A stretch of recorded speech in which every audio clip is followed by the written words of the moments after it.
Good evening everyone. तो last class में हमने काफ़ी सारी चीज़ें सीखी थी। हमने सीखा था कि केमिकल काइनेटिक्स की स्टडी का इम्पॉर्टेंस क्या है। इसके अलावा भी हमने काफ़ी सारी चीज़ें सीखी थी। लाइक हमने रेट लॉ एक्सप्रेशन के बारे में सीखा था, लॉ ऑफ मास एक्शन के बारे में भी हमने स्टडी किया था। ठीक है, तो आज का जो हमारा टॉपिक है वो है ऑर्डर ऑफ अ रिएक्शन। ठीक है, ऑर्डर किस तरह से फाइंड आउट करते हैं। देखो, ऑर्डर एक कंसेप्ट है। ठीक है, यूजुअली हमें ये डाउट होता है कि हम ऑर्डर को कैसे डिफाइन कर देते हैं। जैसे कि मैंने लास्ट क्लास में बताया था कि जैसे कोई रिएक्शन है ए से, अगर हम इसको फॉर्म कर रहे हैं तो हम ये डिफाइन कर देते हैं जो हमारी रेट ऑफ रिएक्शन है वो हमारी ए की पावर ए के इक्वल आती है। ठीक है, लेकिन ऐसा नहीं है। ठीक है, जो हमारी रेट ऑफ रिएक्शन है वो हमारी ए की पावर मान लो पी के इक्वल आएगी, और पी जो है वो can be equal to A हो सकता है, या पी जो है वो can not be equal to A हो सकता है। दोनों ही केसेस हमारे सामने हो सकते हैं। हम इसको मान के नहीं चल सकते ये हमारी इसके इक्वल ही आएगी। ये हमने लास्ट क्लास में यहाँ तक सीखा था। ठीक है, अब बात करते हैं कि ऑर्डर ऑफ रिएक्शन होता क्या है। ठीक है, मान लो मैं एक रिएक्शन लिख रही हूं।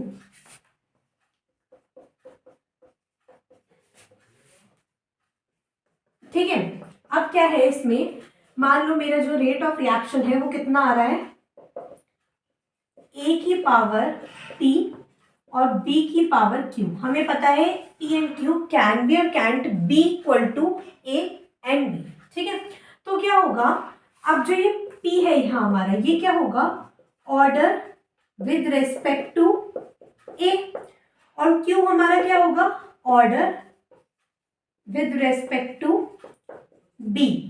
ठीक है, और P प्लस क्यू जो है हमारा वो क्या होता है, हमारा ऑर्डर ऑफ अ रिएक्शन। अब बात करते हैं कि हम इस ऑर्डर को कैसे फाइंड आउट करते हैं। तो इसको फाइंड आउट करने के लिए हमें पहले रिएक्शन का पता होना चाहिए। ठीक है, पहले मैं इसमें एक एग्जांपल दे देती हूँ। मान लो एक एग्जांपल है किसी भी चीज़ का जो ऑर्डर है, मान लो रेट ऑफ रिएक्शन जो है हमारी वो क्या आ रही है। अच्छा, एक बात मैंने आपको लास्ट क्लास में नहीं बताई थी कि जो हमारी रेट ऑफ रिएक्शन है, मैंने बताया था रिएक्टेंट की टर्म्स में लिखते हैं, तो इसको हम अब मैथमेटिकली हम इसको हमेशा ऐसे लिख के चलेंगे, D R by D T. ठीक है, और उसको आप जैसे इस रिएक्शन के लिए मैं लिख सकती हूँ ए और बी, इस तरह से मैंने लिख दिया। इसका जो भी ऑर्डर है पी क्यू, वो हम रेट ऑफ रिएक्शन जो है वो हम इस तरह से, अपनी रेट ऑफ रिएक्शन में हम ए और बी लेके चलेंगे ना, तो इस तरह से हम लेके चल लेंगे। ठीक है, तो ये आप समझेंगे कि इसको हमें इस तरीके से मेंशन करते हुए चलना है।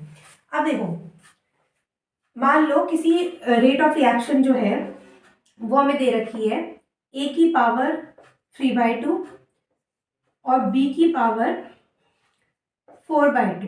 ठीक है, तो यहाँ पे मेरा ऑर्डर क्या हो जाएगा, ऑर्डर ऑफ रिएक्शन क्या हो जाएगा, 3/2 प्लस 4/2 इज इक्वल टू 7/2।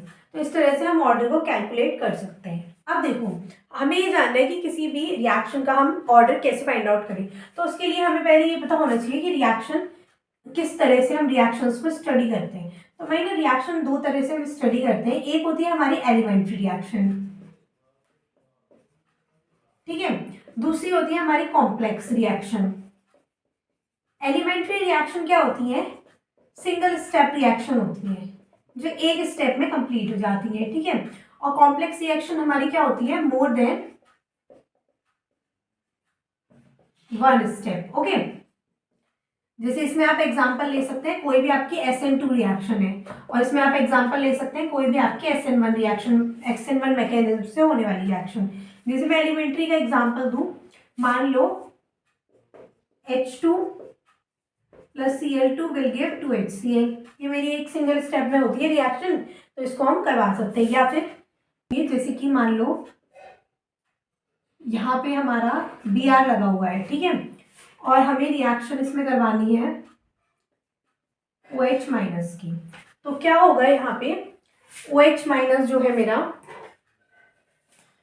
वो अटैक करेगा। ठीक है, एक स्टेट इस तरह से बनेगी, मान लो ये मेरा CH3 है, तो एक स्टेट मेरी ऐसे बनेगी, ये कार्बन है, इसके एक कॉर्नर पे मेरा CH3 अटैच है, यहाँ मेरा Br है जो क्या कर रहा है, निकल रहा है।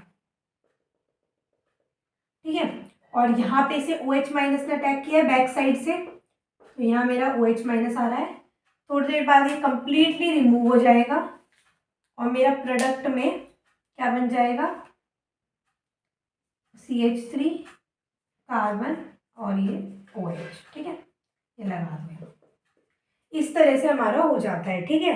तो 5 मेंबर ट्रांजिशन स्टेट बनती है हमारी। इसमें क्या होता है, जब हम बात करते हैं कि एक स्टेप से ज़्यादा होती है, मान लो कि हमारे पास ये रिएक्टेंट है और यहाँ पे हमने MeOH का सॉल्वेंट प्रोवाइड किया और H2 हमारा अटैक कर रहा है, ठीक है।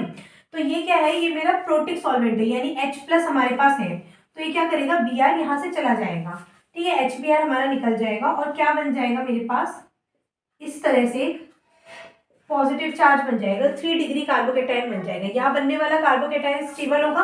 अब मैं यहाँ पे H2O का अटैक करवा दूंगी तो मेरा क्या बनेगा, इसमें OH2+, और इसमें हम क्या करेंगे, ये H+ अपने लोन पेयर को यहाँ डोनेट करेगा, ये OH बन जाएगा, ठीक है, -H+ निकल जाएगा। तो इस तरह से हम इसको बता सकते हैं। तो ये क्या है, इसका फर्स्ट स्टेप ये है कि फॉर्मेशन ऑफ कार्बोकेटाइन यहाँ तक, और ये इसका सेकेंड स्टेप है जिसमें अटैक ऑफ OH, ठीक है। तो इसको हम इस तरीके से समझ सकते हैं, या फिर इसको ऐसे लिख लो, सेकेंड स्टेप यहाँ है, फर्स्ट स्टेप में आपका ये बन रहा है, ठीक है। इसको हम इस तरह से समझ सकते हैं। अगर समझ में नहीं आ रहा तो आप ये समझ लो, डायरेक्ट जो H2O है उसको आप बेसिक लैंग्वेज में ऐसे समझ लो, H+OH- में ब्रेक करेंगे और जो आपका OH- है वो यहाँ टाइप कर देगा, बस, ठीक है। किसी भी तरीके से आप जा सकते हो इस पर। तो ये हमारी होती है एलिमेंट्री रिएक्शन और ये हमारी होती है कॉम्प्लेक्स रिएक्शन। ओके, तो देखो अब हम सीखते हैं कि ऑर्डर हमारा क्या क्या हो सकता है। तो देखो एक बात ये है कि जो ऑर्डर है हमारा can be equal to 0, positive, negative, fractional, rational, irrational, कुछ भी हो सकता है। फॉर एग्जाम्पल ऑर्डर 0 हो सकता है 1 2 3, कोई भी तरह का होल नंबर, √5, 1/4, कोई भी फ्रैक्शनल वैल्यू हो गई 8.5 या फिर 2/6, कुछ भी हो सकता है, ठीक है। सेकेंड थिंग, ऑर्डर जो है वो एक इमेजनरी नंबर नहीं हो सकता कभी भी, ठीक है, उसमें आयोटा की कोई टर्म नहीं आएगी, ये आपको याद रखना है। थर्ड, अगर आप बात करते हैं एलिमेंट्री रिएक्शन के लिए, जो आपका ऑर्डर है वो आपका क्या हो सकता है, सम ऑफ स्टोइचियोमेट्री, या फिर ऐसे लिख लो, जो आपका ऑर्डर है वो आपका स्टोइचियोमेट्री के इक्वल आ सकता है, ठीक है। लेकिन ये तो गया एलिमेंट्री रिएक्शन के लिए। लेकिन बात करें हम किसी भी कॉम्प्लेक्स रिएक्शन की, तो हमारा जो ऑर्डर है मे और may not be equal to stoichiometry, ठीक है, ये समझना है। इसको हम कैसे फाइंड आउट करते हैं, by the help of mechanism, या फिर जो भी स्टेप्स है, by the help of number of steps, या फिर एक्सपेरिमेंटली।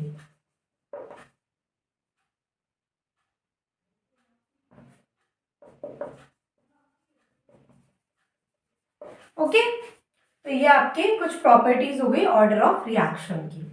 देखो अब हम बात करते हैं कि हमारा रेट डिटरमाइनिंग स्टेप कौन सा होगा। मान लो कोई सिंगल स्टेप की रिएक्शन है, जैसे बी बन रहा है, तो हमारे पास केवल एक ही स्टेप है और हम इसको ही बोल देंगे कि भाई इससे ही हम रेट ऑफ रिएक्शन का पता लगाते हैं, ठीक है। तो ये हमारा क्या हो जाएगा, रेट डिटरमाइनिंग स्टेप हो जाएगा। मान लो इसकी रेट K1, इसका रेट कांस्टेंट K1 है और यही हमारा रेट ऑफ रिएक्शन हो जाएगा। लेकिन बात करें, अगर मैं बात कर रही हूँ कोई कॉम्प्लेक्स रिएक्शन की, मान लो उसमें A से B बन रहा है, B से C बन रहा है और C से D बन रहा है, ठीक है। इसके 3 रेट कांस्टेंट है, K1, K2, K3। मान लो कि रेट K1 की रेट फास्ट है, देन K3 की रेट है, देन K2 की रेट है, ठीक है। ये 3 रेट चल रही है, या फिर ये मान लो K3 की रेट फास्ट है, देन K1, देन K2। इस तरह से हमारा रेट कांस्टेंट डिफाइन हो रहा है, यानी कि ये रिएक्शन सबसे ज्यादा स्लो है और ये रिएक्शन सबसे ज़्यादा फास्ट है। तो अब हम किस स्टेप से ये डिटरमाइन करें कि हमारी रेट ऑफ रिएक्शन कौन सी होगी, किस स्टेप से हमें पता लगा है। तो आपको हमेशा याद रखना है जो हमारा स्लोएस्ट स्टेप होगा उससे हम रेट ऑफ रिएक्शन ये पता लगाते हैं, वही हमारा रेट डिटरमाइनिंग स्टेप होता है। कैसे? फॉर एग्जाम्पल ये रिएक्शन है मेरी, ठीक है, इस रिएक्शन से मेरा जो प्रोडक्ट बनता है वो क्या बनता है, ध्यान से देखना। इस रिएक्शन से मेरा ये प्रोडक्ट बनता है, ठीक है। ये रिएक्शन 2 स्टेप में होती है। स्टेप फर्स्ट इसमें क्या होता है, स्टेप फर्स्ट इसमें होता है फॉर्मेशन ऑफ कार्बोकेटायन, ठीक है। तो इसमें मेरा क्या होता है, ये इस तरह से होता है Br, इसमें से क्या होता है Br जो है वो चला जाता है यहाँ से, ठीक है। Br नेगेटिव अपने जो लोन पेयर है उनको लेके यहाँ पे इलेक्ट्रोलाइटिक क्लीवेज होता है और ये अपने लोन पेयर लेके यहाँ से चला जाता है और यहाँ पे अब नेगेटिव चला गया तो पॉजिटिव चार्ज बनेगा, तो एक 3 डिग्री का कार्बोकेटायन बन जाता है, ठीक है। अब क्या होता है, जो मेरा स्टेप सेकंड होता है उसमें क्या होता है, मेरा अटैक ऑफ H2O। देखो ये जो स्टेप है ये MOH मिथेनॉल की, मतलब कि ये जो स्टेप है ये हमारा सॉल्वेंट की प्रेजेंस में होता है। सॉल्वेंट हमारे 2 तरह के होते हैं, ठीक है। एक होते हैं प्रोटिक और दूसरे होते हैं एप्रोटिक। प्रोटिक हमारे वो सॉल्वेंट होते हैं जो हमें H+ का सोर्स प्रोवाइड करते हैं, लाइक H2SO4, MeOH, HCl, कुछ भी हो सकता है जो H+ का सोर्स प्रोवाइड करे। एप्रोटिक हमारे वो होते हैं जैसे कि CCl4, ठीक है, बेंजीन, जो कि हमें कोई भी H+ का सोर्स प्रोवाइड नहीं करते, ठीक है। इसमें जैसे फिनॉल, तो इस तरह से हमारी रिएक्शन होती है। अब देखो H2 हमारा अटैक करेगा तो हमारे पास ये बना था 3 डिग्री कार्बोकेटायन, इस पे हमारे H2O ने अटैक मारा तो इसने क्या किया, अपने लोन पेयर को यहाँ पे डोनेट किया, तो मेरा क्या बन गया यहाँ पे OH2 प्लस, इस पे हमारा OH, इसको ऐसे लिखा, पॉजिटिव चार्ज आ गया। अब क्या होगा, ये स्टेबल नहीं है, मेरे को क्या चाहिए, स्टेबल स्पीशीज चाहिए, तो क्या होगा, ये H+ जो है वो अपने बॉन्ड के इलेक्ट्रॉन इस O को डोनेट करेगा और यहाँ से H+ की फॉर्म में निकल जाएगा और यहाँ पे इस तरह से ये बन जाएगा। तो क्या हुआ, ये जो रिएक्शन थी मेरी 2 स्टेप में हुई, ठीक है। अब मेरे को समझ में नहीं आ रहा कि भाई ये स्टेप फास्ट है कि ये स्टेप, अब मैं रेट किससे डिटरमाइन करूँ, इससे रेट डिटरमाइन करूँ या इससे रेट डिटरमाइन करूँ, मुझे समझ में नहीं आ रहा। तो एक बात आपको सीखनी होगी, क्या हो रहा है यहाँ पे, ये बॉन्ड जो है, ये बॉन्ड में यहाँ पे कार्बन है और यहाँ पे ब्रोमीन है, ठीक है।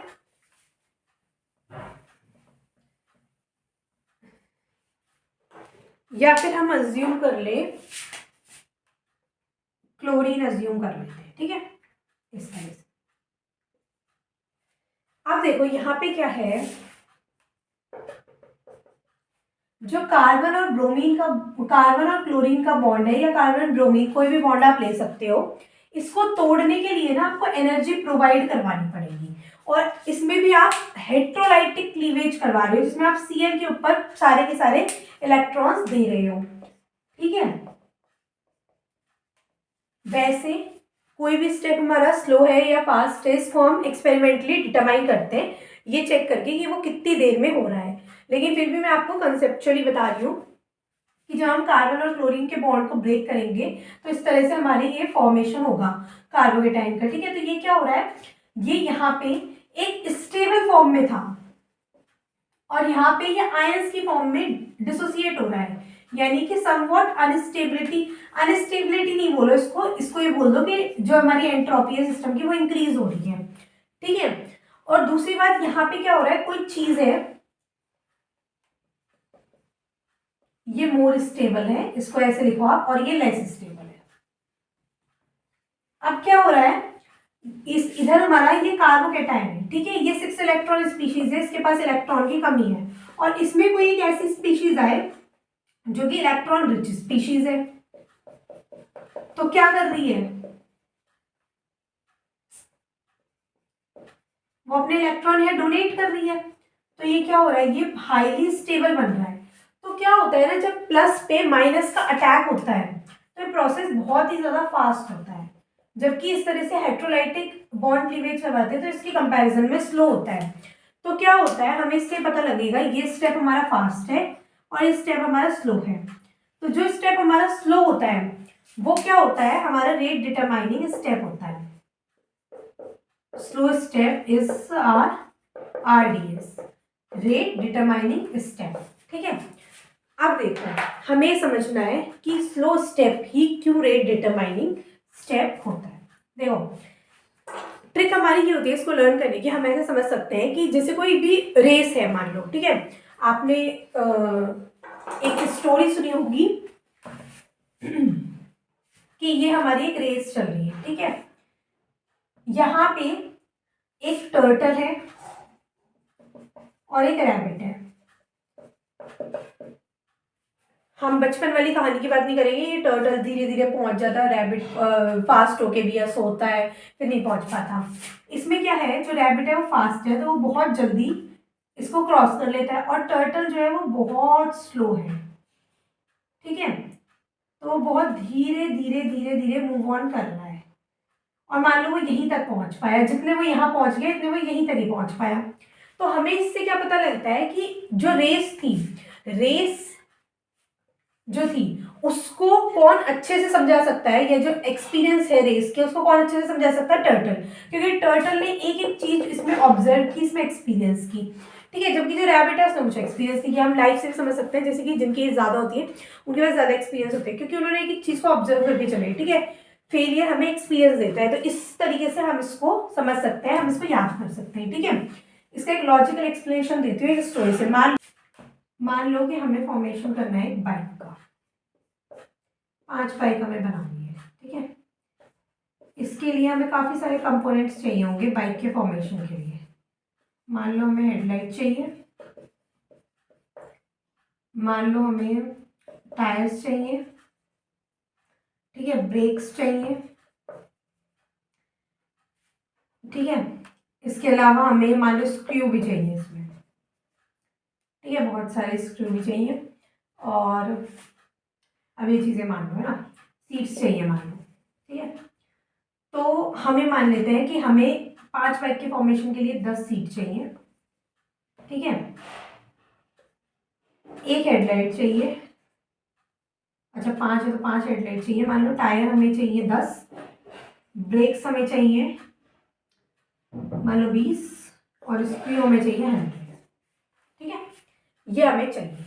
अब मान लो कहीं पे मैंने ऑर्डर दिया, उस ऑर्डर देने पे क्या हुआ, उन्होंने मेरे को ये बोला कि हम आपको सारी चीज़ें 10 प्रोवाइड करेंगे, ठीक है। हमारे पास 10 चीज़ें हैं, सारी सारी हमारे पास 10 हेडलाइट है। कितनी प्रोवाइड कर रहे हैं, ये आपको 10 हेडलाइट प्रोवाइड कर रहे हैं, 10 टायर प्रोवाइड कर रहे हैं, 10 ब्रेक प्रोवाइड कर रहे हैं, 10 स्क्रू प्रोवाइड कर रहे हैं और 10 सीट प्रोवाइड कर रहे हैं, ठीक है। तो क्या हुआ यहाँ पे हमारे पास, ठीक है, हमें ये था कि 5 बाइक का फॉर्मेशन करना है, तो चलो हेडलाइट थी 5 चाहिए थी और 10 मिल गई, तो ये यानी कि इसकी हमारी क्वांटिटी कंप्लीट हो गई। अब बात करते हैं हमारे टायर्स की। टायर हमें 10 चाहिए थे, 10 मिल गए, तो इसकी भी क्वांटिटी कंप्लीट हो गई। बात करते हैं हम ब्रेक की, ठीक है। मान लो ब्रेक हमें चाहिए थे 20, इनको 50 ले लो, ठीक है। 50 चाहिए था, मतलब 20 चाहिए थे, 50 मिल गए, ये भी कंप्लीट हो गई। सीट हमें 10 चाहिए थे, 50 मिल गए, ये भी कंप्लीट हो गई। स्क्रू हमें 100 चाहिए थे, ठीक है, लेकिन मिले कितने हमारे को 50, यानी कि जितने स्क्रू चाहिए थे उतने नहीं मिले, ठीक है। तो इतने स्क्रू में 50 स्क्रू में कितनी बाइक बन सकती है, 50 स्क्रू में हमारी, आप ये मान लो कि लगभग 2, वैसे 2.5 बनेगी पर हम ये मान लेते हैं चलो 2 बाइक हमारी बन रही है। तो इसका मतलब क्या है कि अगर हमारी बाइक बन रही है तो इसकी बनने की, इसकी फॉर्मेशन जो है वो किसकी क्वांटिटी पे डिपेंड करती है, इसकी, यानी कि जो चीज़ हमारी सबसे ज़्यादा जिस चीज़ की ज़रूरत है उसकी क्वांटिटी पे हमारी डिपेंड करती है। सिमिलरली रेट ऑफ रिएक्शन में जो स्टेप हमारा स्लोएस्ट होगा, चाहे वो फर्स्ट स्टेप हो चाहे वो सेकेंड स्टेप हो, वो ही बताएगा कि कोई भी हमारी जो रिएक्शन है वो हमारी हो पा रही है कि नहीं हो पा रही, उसकी रेट को वही बताएगा। ये तो फास्ट रिएक्शन है, ये तो इतने कम सेकेंड्स में होगी कि हम इसको डिटरमाइन भी नहीं कर सकते कि कितने कम, 0.001 सेकेंड में हो जाएगी या 10⁻⁻10 सेकेंड में हो जाती है। हम देख ही नहीं पाए रिएक्शन हुई कि नहीं हुई, बहुत जल्दी होगी। लेकिन वही बात करें इसकी, तो इसको लगेंगे 10 मिनट। तो हम इसकी रिएक्शन में पूरा का पूरा ऑब्जर्वेशन लेके चलेंगे कि अच्छा इसमें ये हो रहा है, अब इसमें ये चेंजेस है, अब ये हो रहा है, अब वो हो रहा है। तो इससे हमें पता लगता है कि जो हमारी रेट ऑफ रिएक्शन है वो हमारी किस पे डिपेंड करती है, स्लोएस्ट स्टेप पे। तो हम इसमें एक स्टेटमेंट पास कर सकते हैं कि जो हमारा स्लोएस्ट स्टेप है वो हमारा रेट डिटरमाइनिंग स्टेप होता है। देखो अब बात करते हैं differences between the complex reaction and elementary reaction. तो देखो क्या होता है, जो हमारी एलिमेंट्री रिएक्शन होती है वो सिंगल स्टेप रिएक्शन होती है, जबकि जो हमारी कॉम्प्लेक्स रिएक्शन होती है वो हमारी मोर देन वन स्टेप या मल्टी स्टेप रिएक्शन होती है। ऑर्डर जो है उसको हम स्टोइचियोमेट्री से डिटरमाइन कर सकते हैं, यानी कि इसको हम थ्योरेटिकली निकाल सकते हैं एलिमेंट्री रिएक्शन के लिए। जबकि कॉम्प्लेक्स रिएक्शन के लिए जो हमारा ऑर्डर है उसको हम स्टोइचियोमेट्री से नहीं निकाल सकते, उसको हमें एक्सपेरिमेंटली ही निकालना पड़ता है। जो एलिमेंट्री रिएक्शन होती है इनमें एक ही स्टेप होता है और वो हमारा रेट डिटरमाइनिंग स्टेप होता है। कॉम्प्लेक्स रिएक्शन में हमारे पास एक स्टेप से ज़्यादा होते हैं और इसमें जो हमारा स्लोएस्ट स्टेप होता है वो हमारा रेट डिटरमाइनिंग स्टेप होता है। इसका एग्जांपल है कोई भी SN2 रिएक्शन जो सिंगल स्टेप में ही होती है सारी SN2 रिएक्शन, और इसका एग्जांपल है सारी SN1 रिएक्शन। हम बात करें किसी एक रिएक्शन की, like 2A + 4B gives 3C, इसकी बात करें, अगर ये हमारी एलिमेंट्री रिएक्शन है तो इसका ऑर्डर हमारा क्या होगा, A⁻2 उसकी स्टोइचियोमेट्री और B⁻4 उसकी स्टोइचियोमेट्री। अगर हम बात करें कॉम्प्लेक्स रिएक्शन, अगर यही रिएक्शन हमारी कॉम्प्लेक्स रिएक्शन होती है तो इसके लिए जो हमारा ऑर्डर आएगा वो क्या आएगा, A⁻P एंड B⁻Q। हमारा P 2 के इक्वल हो भी सकता है और नहीं भी हो सकता, सिमिलरली Q भी हमारा 4 के इक्वल या अनइक्वल हो सकता है। मैम अब आपने ये तो बता दिया कि जो हमारा ऑर्डर है वो 0 हो सकता है, होल नंबर हो सकता है, रेशनल हो सकता है, इरेशनल हो सकता है, कुछ भी हो सकता है, लेकिन आपने ये तो बताया नहीं। और आपने ये भी बोला कि जो हमारा ऑर्डर होता है वो हमारा कोई भी कॉम्प्लेक्स नंबर नहीं होगा। तो हमें ये जानना है कि क्या हमारा जो ऑर्डर है वो नेगेटिव हो सकता है, नहीं हो सकता। कोई भी रिएक्शन है A to B, क्या इसके लिए जो हमारा ऑर्डर है वो A⁻⁻1, मतलब कि सॉरी, जो हमारा रेट ऑफ रिएक्शन है वो ऐसे आ सकता है क्या कि A⁻−1 आ गया और जो हमारा ऑर्डर है उसकी वैल्यू -1 आ गई, क्या ऐसे हो सकता है क्या? तो देखो इसको हम एक उससे समझेंगे, कंसेप्ट से, एक स्टोरी से समझते हैं, ठीक है। मान लो ये कोई भी बॉय है, ठीक है, इसकी हमें शादी करानी है, ठीक है, और हमारे पास क्या है, एक ही लड़की है, ठीक है। अब क्या हुआ, जब हमें इससे शादी करवानी है, ये गर्ल है तो कोई प्रॉब्लम नहीं है, हमारे पास एक ही रिएक्टेंट है, ये प्रोडक्ट है, हमारा क्या हो गया, आराम से इजीली शादी हो जाएगी, ठीक है। अब मान लो कि मैंने क्या किया, केस 1 ये था, अब हमने ले लिया केस 2। इसमें मैं क्या कर रही हूँ कि मान लो ये तो गर्ल नंबर 1 है, ये गर्ल नंबर 2 है और ये गर्ल नंबर 3 है। प्रीवियस केस में हमारा जो ऑर्डर आ रहा था वो कितना आ रहा था, 1 आ रहा था, ठीक है। अब हम क्या कर रहे हैं, यहाँ पे जैसे जैसे हमारी ये रिएक्टेंट है इसकी कंसंट्रेशन बढ़ती जा रही है, ठीक है। तो अब क्या हो रहा है, ये क्या कर रहा है, इसको भी अप्रोच कर रहा है, इसको भी अप्रोच कर रहा है, इसको भी अप्रोच कर रहा है, तीनों को अप्रोच कर रहा है, देख रहा है क्या नहीं है, सबको देखने में टाइम लग रहा है। तो क्या हुआ, अब इसने इनको इतने सारों को अप्रोच किया, टाइम ज़्यादा लिया, यानी कि यहाँ पे हमारी जो रेट ऑफ रिएक्शन है वो क्या हुई, डिक्रीज हो गई। मतलब रिएक्शन फटाफट होती, मानो एक लड़का एक लड़की है, तुरंत उनकी शादी होती, फटाफट हो जाती है, कुछ देखता नहीं, कुछ और कुछ एक्सप्लोर नहीं करता, कुछ नहीं करता। अब इसके पास 3 है, सबको एक्सप्लोर कर रहा है, अप्रोच कर रहा है, तो क्या हो रहा है कि टाइम लग रहा है, ठीक है। तो इससे हमें क्या पता लगता है कि यहाँ पे हमारी, वहाँ पे तो हमारी रेट ऑफ रिएक्शन बहुत ईजिली बहुत फास्ट होती है, लेकिन यहाँ पे रेट ऑफ रिएक्शन हमारी स्लो हो गई है। तो यानी कि जैसे जैसे हमारी रिएक्टेंट की कंसंट्रेशन बढ़ी, रेट ऑफ रिएक्शन स्लो हो गई। जबकि नॉर्मली केस में हम देखिए A से B हमारी रिएक्शन होनी है, अगर हम एक ही कंसंट्रेशन को इंक्रीज कर दें तो हमारी रेट ऑफ रिएक्शन इंक्रीज ही होगी, ये होता है जनरली।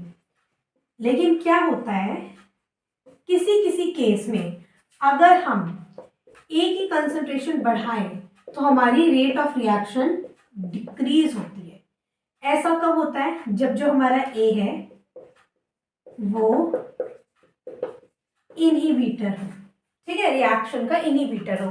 तो इस केस में हमारे क्या हो जाता है कि रेट ऑफ रिएक्शन जो है वो डिक्रीज होती है with the increasing concentration of the reactant, ठीक है। देखो अब हमारा नेक्स्ट टॉपिक है मॉलिक्यूलरिटी ऑफ अ रिएक्शन। अभी तक जितना हमने पढ़ा, ठीक है, इन 3 एग्जाम्स में, जैम, नेट, इनमें हमारा आता है, ठीक है। इसके अलावा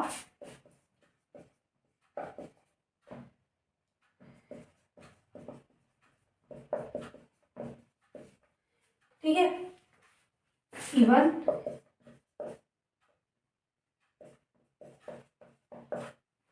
ठीक है, इन सब एग्जाम्स में जो आपका ये जीएस का पेपर लगता है, कहीं भी जीएस का पेपर आता है उसमें केमिकल साइंस, केमिकल काइनेटिक्स का ये जो टॉपिक है इधर से ही क्वेश्चन आते हैं। कहाँ तक आते हैं वो मैं आपको बता दूंगी, ठीक है। उतना सारा का सारा जो भी हमें पढ़ रहे हैं, मॉलिक्यूलरिटी निकालना, ऑर्डर निकालना, रेट ऑफ रिएक्शन, ठीक है, ये सारी की सारी जो चीज़ें हमारी ये इन सभी एग्जाम्स में आती है, ठीक है। अब हमारा नेक्स्ट टॉपिक है मॉलिक्यूलरिटी ऑफ रिएक्शन। तो देखो मॉलिक्यूलरिटी, कई बार हम ये कंफ्यूजन होती है कि जो हमारी मॉलिक्यूलरिटी और ऑर्डर है वो हमारा सेम है, लेकिन ऐसा नहीं होता। मॉलिक्यूलरिटी क्या होती है? Number of molecules of reactant colliding. जैसे कि इसको समझो, मान लो आपका ए है और बी है, ठीक है, दो रिएक्टेंट आपके कोलाइड करके सी बना रहे हैं। तो ये जो रिएक्शन है हमारी, इसकी मॉलिक्यूलरिटी क्या हो गई? 2 हो गई, ठीक है। मान लो दो ए के मॉलिक्यूल मिलके A2 बना रहे हैं, इसकी मॉलिक्यूलरिटी भी 2 हो गई, ठीक है। या फिर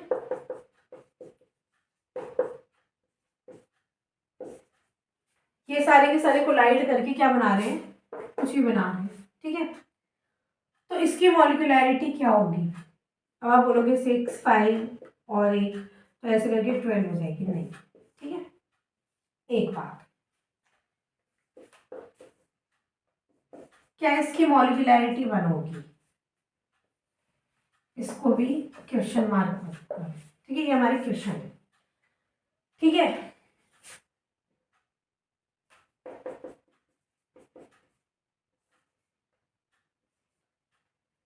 मॉलिक्यूलरिटी 3 हो गई, मॉलिक्यूलरिटी 4, ठीक है। सब क्वेश्चन, ये रिएक्शंस में हमें समझना है कि किसकी क्या मॉलिक्यूलरिटी होगी। एक बात आपको याद रखनी है कि क्या मॉलिक्यूलरिटी 1 हो सकती है? हाँ, आराम से हो सकती है आपकी मॉलिक्यूलरिटी 1। ऐसी रिएक्शंस को हम यूनी मॉलिक्यूलर रिएक्शन कहते हैं। क्या आपकी मॉलिक्यूलरिटी 2 हो सकती है? हाँ, हो सकती है। ऐसी रिएक्शंस को हम बाई मॉलिक्यूलर रिएक्शन कहते हैं। क्या आपकी मॉलिक्यूलरिटी 3 हो सकती है? क्या 3 मॉलिक्यूल एक साथ कोलाइड कर सकते हैं? हाँ, हो सकती है, ठीक है। क्या आपकी मॉलिक्यूलरिटी 4 हो सकती है? नहीं हो सकती। 12 तो बिल्कुल नहीं हो सकती, ठीक है। मैक्सिमम जो मॉलिक्यूलरिटी होती है रिएक्शन की वो 3 होती है, ठीक है। तो ये आपको समझना है कि जो हमारी, और मॉलिक्यूलरिटी क्या है कि कितने नंबर ऑफ मॉलिक्यूल जो है वो कोलाइड कर रहे हैं, ठीक है। अब जैसे हमने पढ़ा था कि जो हमारा ऑर्डर है वो 0 है, ठीक है, नेगेटिव भी है, ये भी हमने पढ़ लिया, फ्रैक्शनल, रेशनल, इरेशनल। क्या मॉलिक्यूलरिटी ये सब हो सकती है? ना 0, ना नेगेटिव, ना फ्रैक्शनल, ना रेशनल, ना इरेशनल, ठीक है। मॉलिक्यूलरिटी 1 हो सकती है, 2 हो सकती है और 3, ठीक है। 3 भी हमें कुछ ही केसेस में मिलेगी, वरना यूजुअली 1 और 2 होती है, ठीक है। अब बात करते हैं मॉलिक्यूलरिटी को हम कैसे निकालते हैं, ठीक है।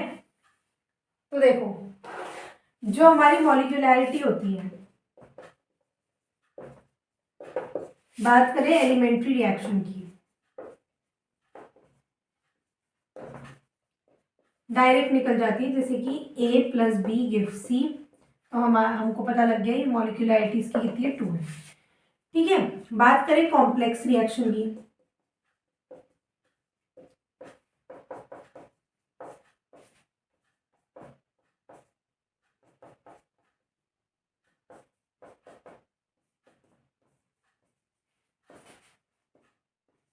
टू आ गई, 3 आ गई, 1 आ गई। तो क्या होता है, जो कॉम्प्लेक्स रिएक्शन होती है उनकी जो मॉलिक्यूलरिटी है वो हमारी एक एक स्टेप के लिए अलग अलग डिफाइन होती है। मतलब इस स्टेप के लिए, फर्स्ट स्टेप के लिए अलग डिफाइन हुई, सेकेंड स्टेप के लिए अलग डिफाइन हुई, थर्ड स्टेप के लिए अलग डिफाइन हुई। अगर हम बात करें ओवरऑल मॉलिक्यूलरिटी ऑफ रिएक्शन की, तो मान लो ये स्लो स्टेप है, ये फास्ट स्टेप है, तो जो हमारी